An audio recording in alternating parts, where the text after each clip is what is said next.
Puji Tuhan, selamat sore kaum wanita. Kita beribadah lagi kaum wanita pada sore hari ini. Kita akan mendengarkan firman Tuhan yang tertulis di dalam Yesaya pasal 49 ayat 1 sampai ayat 3. Tuhan menyatakan keagungannya. Ayat 1 dari pasal 49 Yesaya. Dengarkanlah aku hai pulau-pulau, perhatikanlah hai bangsa-bangsa yang jauh. Tuhan telah memanggil aku sejak dari kandungan, telah menyebut namaku sejak dari perut ibuku. Ia telah membuat mulutku sebagai pedang yang tajam dan membuat aku berlindung dalam naungan tangannya. Ia telah membuat aku menjadi anak panah yang runcing dan menyembunyikan aku dalam tabung panahnya. Ia berfirman kepadaku, engkau adalah hambaku Israel, dan olehmu aku akan menyatakan keagunganku. Ayat 3 yang berkata, ia berfirman kepadaku, engkau adalah hambaku Israel, dan olehmu aku akan menyatakan keagunganku. Olehmu aku akan menyatakan keagunganku.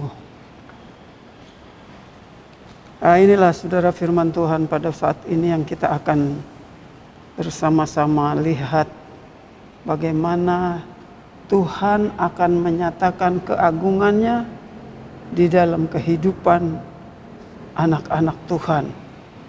Di sini dikatakan hambaku Israel. Bukan saja kepada orang Israel secara lahiriah, karena secara lahiriah kita bukan orang Israel. Tetapi firman Tuhan menyatakan kepada kita di dalam Roma pasal 2, di dalam Roma pasal 2 ayat yang ke-28 dan 29.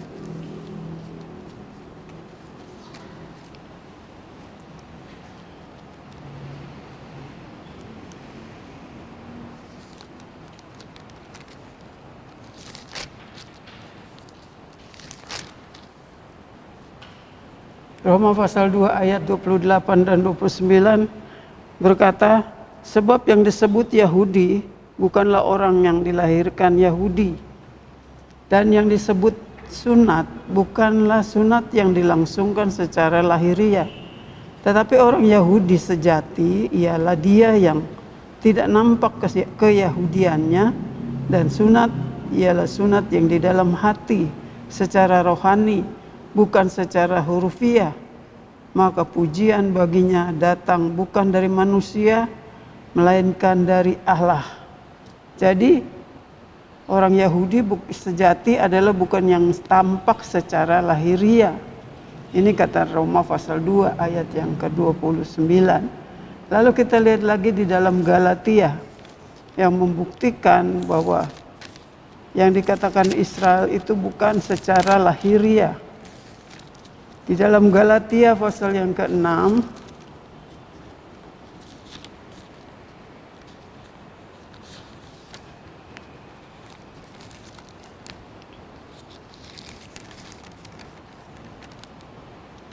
Galatia pasal 6 ayat 15 dan 16. Galatia pasal 6 ayat 15 dan 16. Sebab sunat atau tidak sunat tidak ada artinya, tetapi menjadi ciptaan baru itulah yang ada artinya.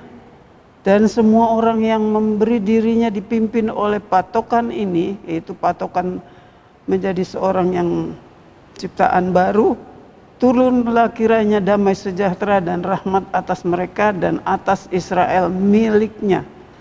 Jadi orang-orang yang secara rohani Israel atau Yahudi adalah orang-orang yang menjadi ciptaan baru, orang yang sudah dilahirkan baru, bukan manusia lama, tapi orang-orang yang sudah lahir baru di dalam Yesus Kristus.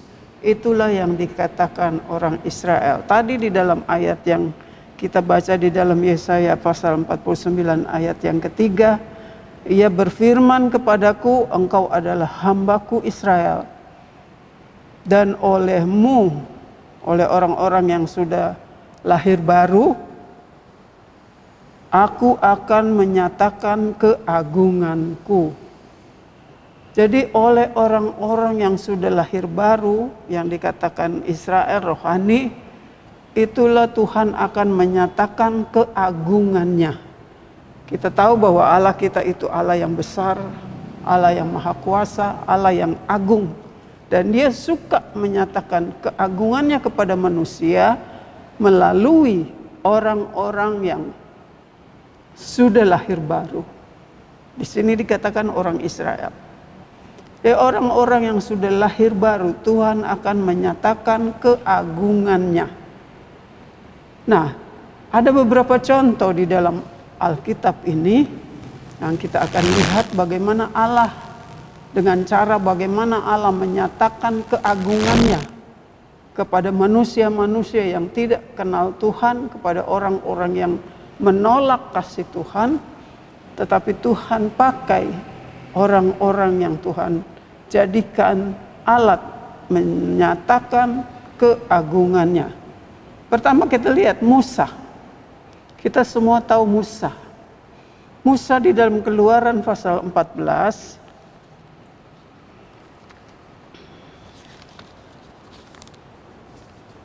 Keluaran 14, kita lihat bagaimana Musa. Ayat 1 sampai ayat 4.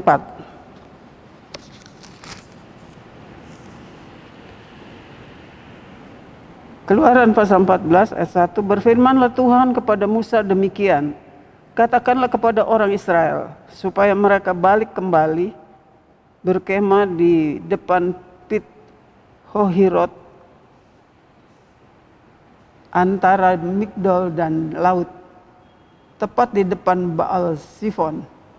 Berkemahlah kamu di tepi laut, maka Firaun akan berkata tentang orang Israel, mereka telah sesat di negeri ini, padang gurun telah mengurung mereka. Aku akan mengeraskan hati Firaun, kata firman Tuhan, sehingga ia mengejar mereka, dan terhadap Firaun dan seluruh pasukannya, aku akan menyatakan kemuliaanku, sehingga orang Mesir mengetahui bahwa akulah Tuhan. Lalu mereka berbuat demikian. Ini waktu orang Israel keluar dari tanah Mesir, dipimpin oleh Musa. Tapi kemudian Raja Firaun, raja orang Mesir itu mengejar. Jadi orang-orang Israel sementara berjalan dikejar oleh tentara orang-orang Mesir berikut serta Raja Firaun. Nah, Tuhan mengeraskan hati Firaun. Dia tetap mau suruh orang Israel kembali ke Mesir. Tetapi perjalanan dipimpin oleh tiang awan dan tiang api, dan mereka berhadapan dengan laut Tiberau. Jadi secara pikiran manusia, terkepunglah orang Israel ini. Tidak ada jalan. Dan Firaun mengejar dengan tentaranya. Tetapi kita lihat bagaimana kuasa Tuhan itu mau memperlihatkan kemuliaannya di dalam kehidupan dari orang-orang Israel yang dipimpin oleh Musa. Dan kita lihat lagi di dalam ayat yang ke-16. Ayat yang ke-13 dan 14. Tetapi berkatalah Musa kepada bangsa itu, janganlah takut, berdirilah tetap dan lihatlah keselamatan dari Tuhan yang akan diberikannya hari ini di depanmu. Sebab orang Mesir yang kamu lihat hari ini tidak akan kamu lihat lagi untuk selamanya. Tuhan akan berperang untuk kamu, dan kamu akan diam saja. Ayat 16. Dan engkau angkatlah tongkatmu dan ulurkanlah tanganmu ke atas laut dan belahlah airnya, sehingga orang Israel akan berjalan dari tengah-tengah laut di tempat kering. Tetapi sesungguhnya aku akan menggerakkan hati orang Mesir sehingga mereka menyusul orang Israel, dan terhadap Firaun dan seluruh pasukannya, keretanya dan orang yang berkuda, aku akan menyatakan kemuliaanku. Maka orang Mesir akan mengetahui bahwa akulah Tuhan apabila aku memperlihatkan kemuliaanku terhadap Firaun, keretanya dan orangnya yang berkuda. Sengaja saudara, Tuhan biarkan orang Mesir mengejar dengan tentaranya, dengan kuda, keretanya, mau mengejar kepada orang-orang Israel. Tetapi secara lahiriah takut, karena di depan tidak ada jalan, kiri kanan ada gunung, tidak bisa kemana-mana lagi, terkepung di belakang tentara orang Israel, orang Mesir mengejar. Di dalam keadaan yang terjepit itu saudara, kita lihat bagaimana tangan Allah menyertai kepada orang-orang Israel. Sehingga Musa dikatakan, angkatlah tongkatmu, belahlah laut itu. Di dalam sejarah manusia, hanya waktu itu laut dibelah. Laut dibelah. Orang Israel berjalan menyeberang lautan, tapi di dalam tanah kekeringan. Dikatakan di sini, di dalam ayat yang ke-18, orang Mesir akan mengetahui bahwa akulah Tuhan apabila aku memperlihatkan kemuliaanku terhadap Firaun, keretanya dan orang-orang berkuda. Jadi saudara, Tuhan sengaja berbuat demikian kepada orang Israel, seolah-olah terjepit, tidak ada jalan. Tapi justru di dalam keadaan terjepit itulah Tuhan nyatakan kemuliaannya. Tadi dikatakan, olehmu aku akan menyatakan keagunganku. Manusia dipakai oleh Tuhan. Manusia yang takut akan Tuhan. Kalau di zaman sekarang ini, karena kita bukan orang Israel, tadi kita sudah baca bagaimana Israel yang sesungguhnya adalah orang-orang yang sudah dilahirkan baru. Di dalam kehidupan orang-orang yang sudah lahir baru, yang dikatakan Israel rohani, kepadanya lah Tuhan akan menyatakan keagungannya. Seperti Tuhan menyatakan keagungannya kepada orang-orang Mesir.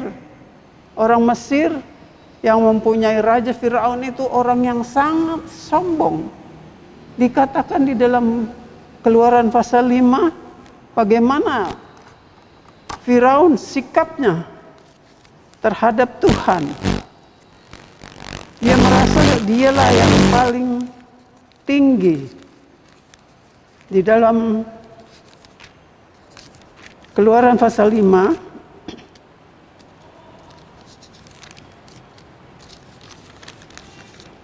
Keluaran pasal 5 ayat yang 1 dan ayat yang kedua. Ini Firaun. Kemudian Musa dan Harun pergi menghadap Firaun. Lalu berkatalah kepadanya, beginilah firman Tuhan orang Israel. Biarkanlah umatku pergi untuk mengadakan perayaan bagiku di padang gurun. Ayat kedua, tetapi Firaun berkata, siapakah Tuhan itu yang harus aku dengarkan firman-Nya untuk membiarkan orang Israel pergi? Tidak kenal aku akan Tuhan itu, dan tidak juga aku akan membiarkan orang Israel itu pergi. Ini kesombongan daripada Firaun. Dia dikatakan, aku tidak kenal siapa Tuhan itu yang harus aku turuti firman-Nya. Tapi setelah orang Israel keluar dari tanah Mesir, kita sudah baca tadi bagaimana Tuhan menyatakan kemuliaannya. Firaun itu manusia. Manusia yang dibuat dari tanah debu. Sama seperti manusia yang lain. Tapi kesombongannya melebihi, mau meninggikan lebih daripada Tuhan. Itu sebabnya Tuhan sengaja di dalam orang Israel, Tuhan menyatakan kemuliaannya. Tuhan menyatakan keagungannya. Bahwa ada Tuhan di dalam kehidupan orang-orang yang beribadah kepada Tuhan. Di sini saudara kita lihat, waktu sudah orang Israel menyeberang dari Laut Kulsum itu dalam kekeringan, sengaja Tuhan biarkan tidak langsung menutup itu air, tapi dibiarkan orang Mesir menyusul, mengejar. Tapi serta mereka sampai di tengah-tengah lautan, air itu dikembalikan, maka matilah semua orang itu. Firaun melihat bahwa ada Tuhan di dalam kehidupan umatnya, di dalam kehidupan orang-orang Israel. Nah, kita lihat saudara, bagaimana Tuhan akan menyatakan keagungannya di dalam kehidupan orang-orang yang sudah lahir baru. Orang yang sudah lahir baru, tadi kita sudah baca bahwa itulah orang-orang Israel, orang-orang Yahudi secara rohani. Kita lihat bagaimana Tuhan menyatakan keagungannya kepada orang-orang Israel. Nah, sekarang kita lihat lagi yang kedua, saudara, bagaimana Tuhan menyatakan keagungannya di dalam kehidupan manusia yang dipakai oleh Tuhan. Yaitu tentang Daud. Semua anak Tuhan tahu siapa itu Daud. Daud adalah seorang yang waktu dinyatakan akan dipilih menjadi raja, dia sedang mengembala. Dia seorang yang masih anak remaja. Tapi dia sedang tidak ada di rumah waktu Samuel akan mengurapi seorang raja bagi Tuhan. Nah, Daud ini, saudara, kita tahu ceritanya tentang apa yang Allah pakai dia untuk menyatakan kemuliaan, keagungan Tuhan di dalam kehidupannya. Tidak asing lagi cerita tentang Daud dan Goliat. Goliat orang Filistin, seorang yang tinggi besar, lebih daripada orang-orang yang lain, yang dilatih berperang, lalu yang biasa berperang dan memakai senjata berperang, pakaian berperang, sehingga tidak ada orang Israel yang berani untuk bertanding dengan Goliat ini. Sebab baru lihat bangunan tubuhnya yang tinggi besar dengan baju perang yang lengkap, dengan senjatanya yang besar, tetapi orang-orang Israel jadi takut. Datanglah Daud yang sedang mengembala, disuruh oleh ayahnya untuk bawa makanan untuk kakaknya yang sebagai prajurit. Daud, seorang yang cinta akan Tuhan, dia tidak mau kalau Allahnya itu dihina. Maka dia mengajukan dirinya kepada Raja Saul untuk melawan Goliat. Sebenarnya Raja Saul ragu. Daud kecil, masih muda, akan melawan Goliat yang tidak ada seorang tentara dari tentara Israel berani, karena badannya tinggi besar dengan pengalaman berperang. Raja Saul katakan pakai saja baju saya, senjata berperang. Tapi serta dicoba dia gak bisa jalan. Daud, seorang yang berani, bukan karena dia orang yang pemberani tetapi oleh karena Roh Allah ada di dalam dia. Nah saudara, dia pergi ambil ke sungai 5 butir batu, lalu dia sebagai gembala biasa pegang pengali-ali. Dia maju berperang melawan Goliat yang tinggi besar dengan baju perang lengkap. Daud hanya pakai baju pengembala. Senjatanya hanya 5 butir batu yang dia ambil dari sungai dengan pengali-ali. Dia maju. Daud katakan di dalam 1 Samuel pasal 15 ayat 45. Kita baca 1 Samuel pasal 17 ayat 45. Tetapi Daud berkata kepada orang Filistin itu, kata orang Filistin itu yaitu Goliat, engkau mendatangi aku dengan pedang dan tombak dan lembing. Berapa senjatanya? Pedang, tombak, lembing. Tetapi aku mendatangi engkau dengan nama Tuhan semesta alam, Allah segala barisan Israel yang kau tantang itu. Ini Daud, saudara.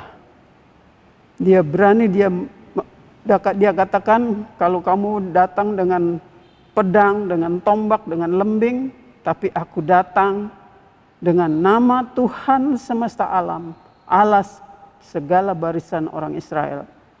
Hari ini juga Tuhan akan menyerahkan engkau ke dalam tanganku, dan aku akan mengalahkan engkau dan memenggal kepalamu dari tubuhmu. Hari ini juga aku akan memberikan mayatmu dan mayat tentara orang Filistin kepada burung-burung di udara dan kepada binatang-binatang liar, supaya seluruh bumi tahu bahwa Israel mempunyai Allah. Ini satu hal yang ada di dalam Daud. Dia tidak gentar menghadapi Goliat, menghadapi tentara orang Filistin. Di dalam nama Allah segala barisan orang Israel. Nah saudara, kelanjutannya, dengan batu yang dia bawa, dia ambil dari sungai itu, dia pasang di pengali-alinya karena dia seorang pengembala. Lalu dia lempar, kena di dahi daripada Goliat yang tinggi besar itu. Dengan satu kali pukul, itu batu mendam di otaknya, saudara. Robohlah Goliat. Saudara, itu kenyataan Tuhan tidak melihat bangun dari tinggi besarnya Goliat, tetapi Tuhan akan menyatakan keagungannya.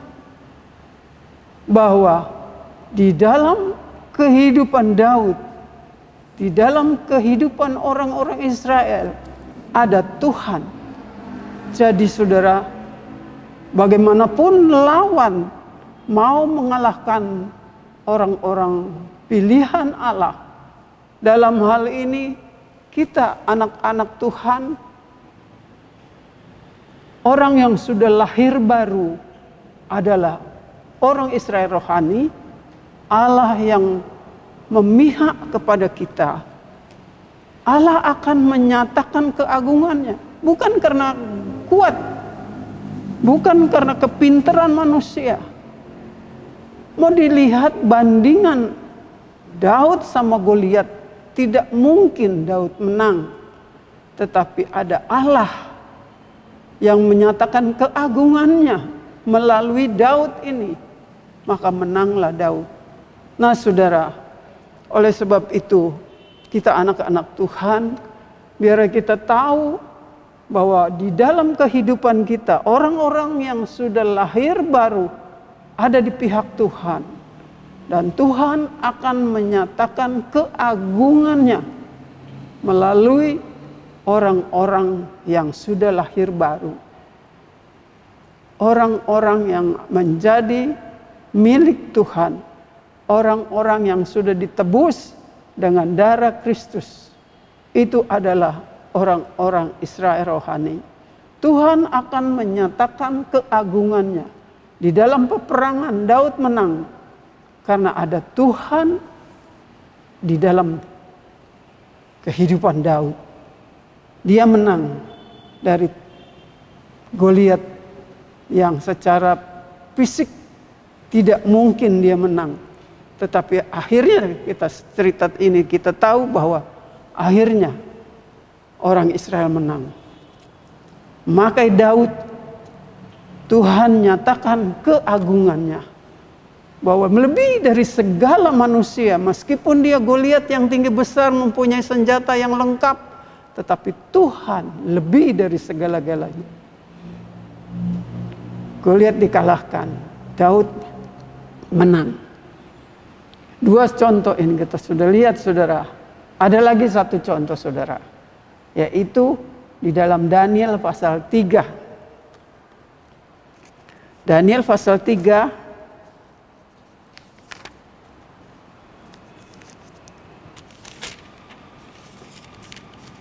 Daniel pasal 3 ayat 23.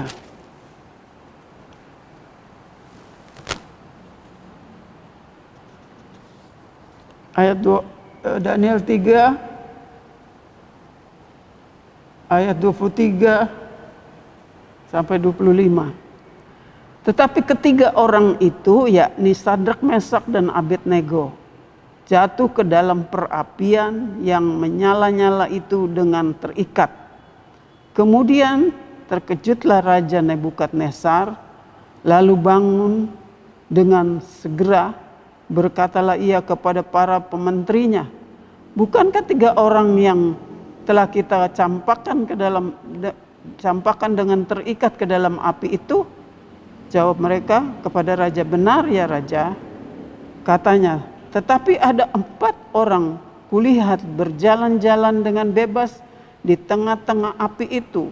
Mereka tidak terluka, dan keempat itu rupanya seperti anak dewa. Ini cerita Sadrak, Mesak, dan Abednego. Waktu Raja Nebukadnezar membuat patung yang tinggi dan besar, semua orang disuruh menyembah, termasuk Sadrak, Mesak, dan Abednego, orang-orang Israel yang ditawan oleh Raja Nebukadnezar. Tetapi ketiga orang Yahudi ini, atau Sadrak, Mesak, dan Abednego, tidak mau menyembah kepada patung itu. Kalau semua alat musik dibunyikan, semua orang terus harus menyembah kepada patung itu. Ternyata ketiga orang Ibrani ini tidak menyembah. Lalu ada orang memberitahu kepada raja bahwa ketiga orang ini tidak menyembah. Waktu alat-alat musik dibunyikan, ketiga orang ini, Sadrak, Mesak, dan Abednego, tidak menyembah. Raja marah.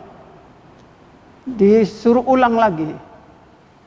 Kalau sekali lagi alat musik dibunyikan, kamu menyembah kepada patung ini. Kalau tidak, kamu akan dimasukkan ke dalam dapur api.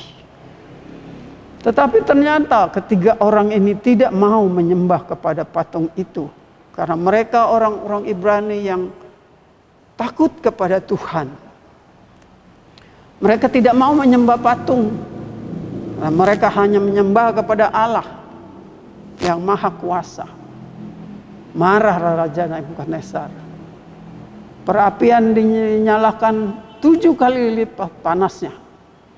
Masuklah ketiga orang di dalam dengan tangan terikat. Tapi ternyata kita sudah baca tadi di dalam ayat yang ke-24. Waktu dilihat Sadrak, Mesak, dan Abednego 3 orang. Tapi sekarang ada 4 orang di dalam dapur api itu. Yang satu itu dinyatakan seperti anak dewa katanya. Tuhan menyatakan kemuliaannya kepada Sadrak, Mesak, dan Abednego. Api yang sudah dipanaskan 7 kali lebih panas, tapi mereka tidak terbakar. Dikatakan bau hangus pun tidak ada. Rambut selembar pun tidak terbakar. Hanya yang terbakar ikatan mereka. Tali-tali yang untuk mengikat tangan dan kaki mereka itu terbakar, tetapi tubuh mereka tidak terbakar. Itulah kemuliaan Allah, saudara, di dalam dapur api. Sadrak, Mesak, dan Abednego hidup bebas di dalam api. Dikatakan ada seorang yang dikatakan seperti anak dewa. Lalu saudara, Raja Nebukadnezar adalah raja orang kafir yang tidak menyembah kepada Tuhan. Orang Nebukadnezar, orang-orang Babilonia itu orang-orang yang menyembah patung. Tetapi Sadrak, Mesak, dan Abednego tidak mau menyembah patung. Sekalipun dia dimasukkan ke dalam dapur api, dia tidak mau menyembah patung. Di dalam penyembahan, saudara, di dalam penyembahan bagi orang-orang yang percaya juga ada ujian.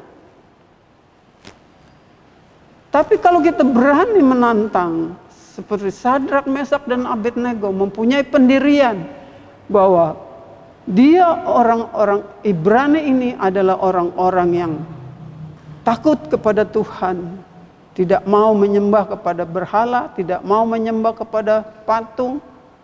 Disitulah Tuhan menyatakan keagungannya. Kalau ke penyembahan kita di dunia ini sebagai orang-orang yang percaya seringkali diuji. Tetapi saudara, bagaimana sikap kita? Kalau kita mau melihat Tuhan menyatakan keagungannya dan melalui kita, biarlah kita sebagai anak Tuhan tidak mau dipengaruhi oleh apapun juga, supaya kita tetap menyembah kepada Tuhan Allah kita, yaitu di dalam nama Tuhan Yesus Kristus. Tidak mau dipengaruhi, meskipun kita diancam, tetapi kita tahu bahwa Tuhan bisa membela kita. Tuhan menyatakan keagungannya. Olehmu, kata firman Tuhan, olehmu aku akan menyatakan keagunganku. Jadi saudara, kita anak-anak Tuhan bisa mempermuliakan nama Tuhan di dalam kehidupan kita. Kita lihat ini si Sadrak, Mesak, dan Abednego, akhirnya Raja Nebukadnezar, raja yang berkuasa di atas seluruh bumi pada waktu itu, dia mengakui, kita baca di dalam ayat yang ke-28 dari Daniel pasal 3. Berkatalah Nebukadnezar, terpujilah Allah Sadrak, Mesak, dan Abednego. Ia telah mengutus malaikatnya dan melepaskan hamba-hambanya yang telah menaruh kepercayaan kepadanya dan melanggar titah raja, dan yang menyerahkan tubuh mereka karena mereka tidak mau memuja, menyembah Allah manapun kecuali Allah mereka. Sebab itu aku mengeluarkan perintah, ini Raja Nebukadnezar, bahwa setiap orang dari bangsa, suku bangsa, atau bahasa manapun ia yang mengucapkan penghinaan terhadap Allah Sadrak, Mesak, dan Abednego akan dipenggal-penggal dan rumahnya akan dirobohkan menjadi timbunan puing, karena tidak ada Allah lain yang dapat melepaskan secara demikian itu. Jadi saudara, Raja Nebukadnezar akhirnya mengakui, sekalipun Sadrak, Mesak, dan Abednego menolak perintah raja, tapi raja di atas segala raja yang membela kepada Sadrak, Mesak, dan Abednego, yang dia sembah, itulah Allah yang maha kuasa menyatakan keagungannya. Jadi manusia mesti mengakui bahwa hanya Allah yang patut disembah. Tidak ada lain. Meskipun patung itu dari emas, tetapi bukan Allah. Itu patung buatan tangan manusia juga. Jadi saudara, kita lihat bagaimana Allah menyatakan keagungannya. Olehmu, kata firman Tuhan tadi, olehmu aku akan menyatakan keagunganku.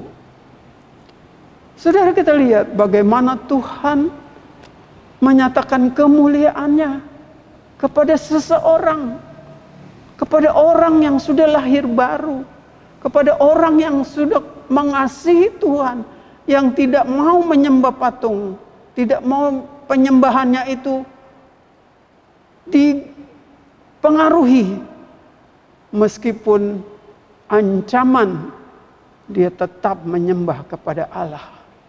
Bagaimana Musa, meskipun di dalam keadaan terjepit, dia tetap memuliakan Allah.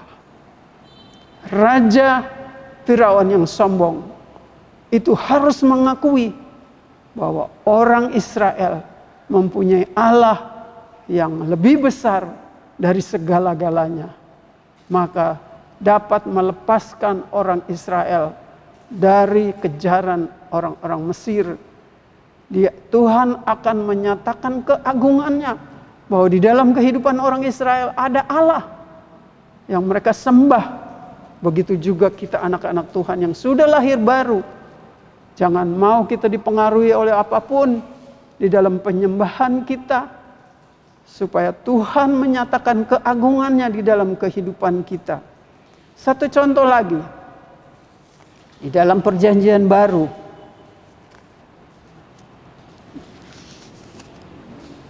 Petrus dan Yohanes. Di dalam Kisah Rasul pasal yang ketiga.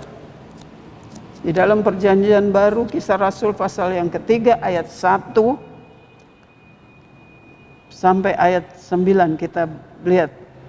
Pada suatu hari menjelang waktu sembahyang, yaitu pukul 3 petang, naiklah Petrus dan Yohanes ke bait Allah. Di situ ada seorang laki-laki yang lumpuh sejak lahirnya, sehingga ia harus diusung tiap-tiap hari. Orang itu diletakkan dekat pintu gerbang bait Allah yang bernama Gerbang Indah, untuk meminta sedekah kepada orang yang masuk ke dalam bait Allah. Jadi orang ini minta-minta, ditaruh di pintu gerbang bait Allah. Dia tidak bisa jalan sendiri, karena dikatakan dia lahir memang sudah lumpuh. Jadi kalau dia sudah besar, mungkin dari kecil dia ditaruh di pintu gerbang, pintu Allah, lalu tangannya menadang orang yang lewat, kasih uang. Dengan itu dia hidup. Nah, pada waktu itu kita baca terus di dalam ayat 3. Ketika orang itu melihat bahwa Petrus dan Yohanes hendak masuk ke bait Allah, ia meminta sedekah. Mereka menatap dia dan Petrus berkata, "Lihatlah kepada kami." Lalu orang itu menatap mereka dan berharap akan mendapatkan sesuatu dari mereka. Tetapi Petrus berkata, "Emas dan perak tidak ada padaku, tetapi apa yang kupunyai, kuberi kepadamu. Demi nama Yesus Kristus orang Nazaret itu, berjalanlah." Jadi saudara, kita lihat di sini, orang yang lumpuh itu nadangin tangannya untuk mendapatkan apa-apa, karena itulah kerjaannya setiap hari. Waktu dia lihat Petrus dan Yohanes, dia mengharapkan dia akan mendapat sesuatu. Tapi kata Petrus, "Emas perak tidak ada padaku, tapi apa yang ada padaku, yaitu di dalam nama Tuhan Yesus Kristus. Bangkitlah, berjalanlah." Kita baca terus ayat 7. Lalu ia memegang tangan kanannya orang itu dan membantu dia berdiri. Seketika itu juga kuatlah kaki dan mata kaki orang itu. Ia melonjak berdiri lalu berjalan kian kemari dan mengikuti mereka ke bait Allah berjalan dan melompat-lompat serta memuji Allah. Ini kemuliaan Allah, saudara. Petrus, Yohanes itu sama, manusia sama. Dia murid dari Tuhan. Tetapi di dalam dia ada Yesus Kristus. Di dalam Petrus dan Yohanes ada nama Yesus Kristus yang ajaib itu, saudara. Dengan yakin dia katakan kepada orang yang lumpuh itu, "Emas dan perak tidak ada padaku. Kalau dikasih uang, paling dibuat makan. Habis, minta lagi. Tapi ini sekarang," Petrus dan Yohanes katakan, "Emas perak tidak ada padaku, apa yang ada padaku? Apa yang ada padaku? Yaitu di dalam nama Tuhan Yesus Kristus." Orang Nazaret itu, bangkitlah, berjalanlah. Maka dengan seketika itu, orang yang lumpuh dari sejak lahirnya, berdiri, melonjak, berjalan ke sana ke sini, lalu bisa jalan, saudara. Kemuliaan Allah dinyatakan. Allah akan menyatakan kemuliaannya di dalam nama Tuhan Yesus Kristus. Bukan di dalam emas dan perak, tetapi di dalam nama Tuhan Yesus Kristus. Sembuhlah orang yang dari sejak lahir sudah tidak bisa jalan. Sekarang dia bisa jalan. Saudara, satu kemuliaan Allah dinyatakan bagi orang yang percaya. Nah, saudara, berapa contoh kita sudah lihat? 4 contoh di dalam firman Allah. Tuhan akan menyatakan kemuliaannya di dalam kehidupan orang-orang yang percaya. Saudara, kita anak-anak Tuhan yang hidup di akhir zaman ini, apalagi di dalam keadaan yang sekarang ini, saudara, tidak ada sesuatu yang baik yang kita boleh dapatkan di dunia ini. Sakit, penyakit, bahkan yang sedang terjadi sekarang adalah penyakit wabah yang menular. Tiap hari diberitahukan bertambah yang kena penyakit, bertambah. Bukan berkurang, bertambah.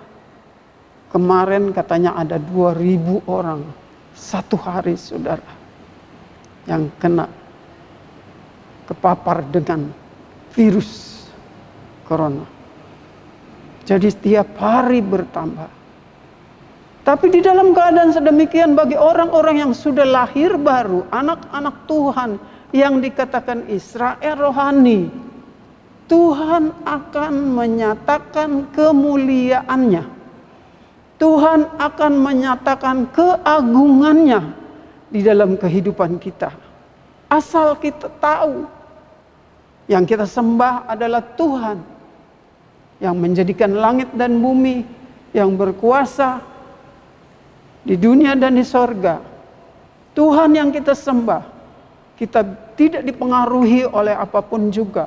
Meskipun ada ancaman-ancaman seperti Sadrak, Mesak, dan Abednego.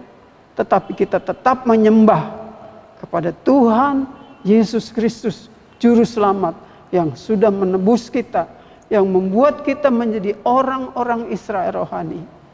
Orang-orang yang sudah lahir baru, sudah dibaharui oleh Roh Kudus.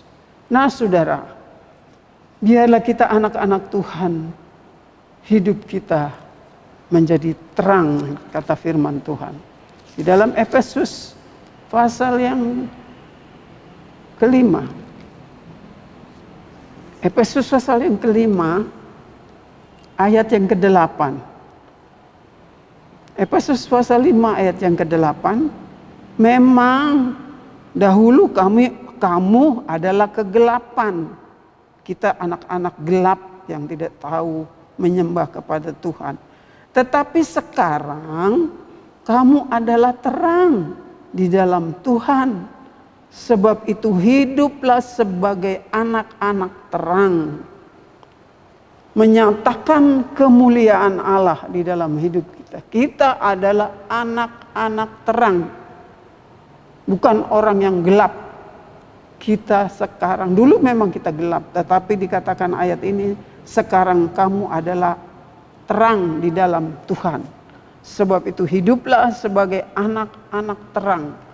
Jadilah hidup sebagai anak-anak terang. Dimanapun kita berada, kita hidup sebagai anak-anak terang. Maka Tuhan akan menyatakan keagungannya di dalam kehidupan kita.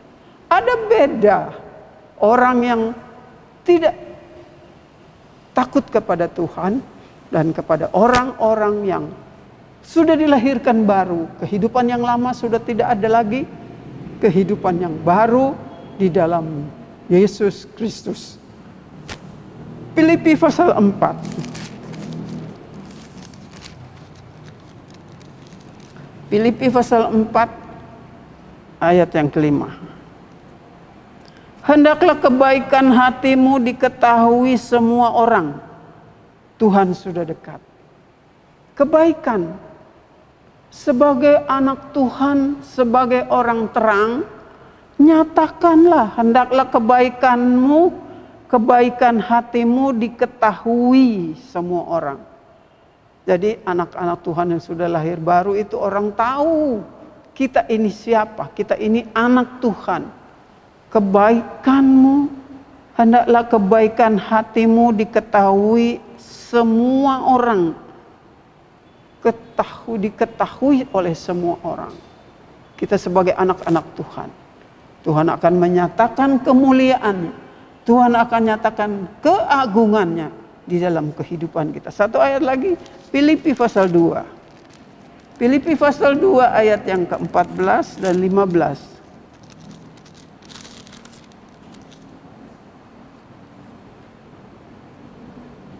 Filipi pasal 2 ayat 14. Lakukanlah segala sesuatu dengan tidak bersungut-sungut dan berbantah-bantah. Supaya kamu tidak teraib, tidak bernoda sebagai anak-anak Allah yang tidak bercela di tengah-tengah angkatan yang bengkok hatinya dan yang sesat ini, sehingga kamu bercahaya di antara mereka seperti bintang-bintang di dunia. Sambil berpegang pada firman kehidupan, agar aku dapat bermegah pada hari Kristus, bahwa aku tidak percuma berlomba dan tidak percuma bersusah-susah. Tidak percuma bersusah-susah. Kerjakanlah dengan tidak bersungut-sungut. Capek memang sebagai manusia, tapi kerjakanlah dengan sukacita, karena dengan itu kita menyatakan bahwa kemuliaan Allah ada menyertai kita. Tuhan menyatakan keagungannya. Olehmu Tuhan akan menyatakan keagungannya. Jadi oleh siapa? Oleh kita anak-anak Tuhan yang hidup di dalam terang. Tuhan memberkati. Inilah firman Tuhan, biar kiranya ibu-ibu yang sudah mendengarkan firman Tuhan ini mengetahui bahwa oleh kitalah Tuhan yang menyatakan keagungannya, asal kita hidup menurut firman Allah. Tuhan memberkati.